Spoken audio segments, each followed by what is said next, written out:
પોરબંદર કોંગ્રેસના શહેર પ્રમુખ ભાજપના નેતાઓ પાસે પત્ર માંગ્યા। માછીમારોના મુદ્દે એમપી અને એમએલએ પર શંકા વ્યક્ત કરી। દિલ્હી ગયેલા માછીમારોને ન્યાય નહીં આપે તો આંદોલન માર્ગે ચાલશું। સહાય સબસિડી બંધ કરી છે તે પુનઃ શરૂ કરવા માંગ કરી છે।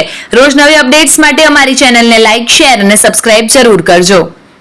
આજે પોરબંદર જિલ્લા કોંગ્રેસની એવી માગણી છે કે આગળ 2-3 દિવસ પહેલા પોરબંદરના ધારાસભ્ય અને પોરબંદરના સાંસદ પોરબંદરના માછીમારો ભાઈઓના આગેવાનોને લઈ અને દિલ્હી પડતર પ્રશ્નોની માગણી કરવા ગયા હતા।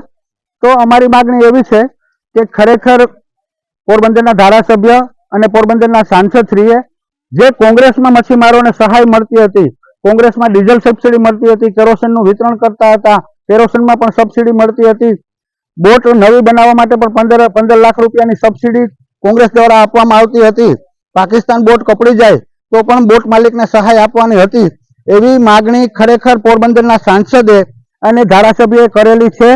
અને બીજી વાત એ કરવા માંગુ છું કે ખરેખર પોરબંદરના ધારાસભ્ય અને પોરબંદરના સાંસદે જેતપુરના કેમિકલ વાળું પાણી જે પોરબંદરના દરિયામાં ઠલવવાનું છે એ બાબતે કોઈ રેખિત રજૂઆત કરી છે?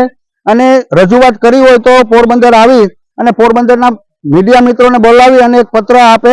અને ખરેખર ન કરી હોય તો અમારો આક્ષેપ છે કે ખરેખર પોરબંદરના સાંસદ અને પોરબંદરના ધારાસભ્ય જેતપુરનું પાણી પોરબંદરના દરિયામાં ઠલવવા માટે રાજી છે। કારણ કે અમારા કોંગ્રેસ આગેવાન લલિતભાઈ વસોવાએ ખુલ્લો આક્ષેપ કર્યો હતો કે મનસુખ માંડવિયા જ્યારે ચૂંટણી લડવા આવ્યા ત્યારે જેતપુરના જે ઉદ્યોગપતિઓ છે એને ફંડ ફાળો આપીને જીતાડ્યા છે।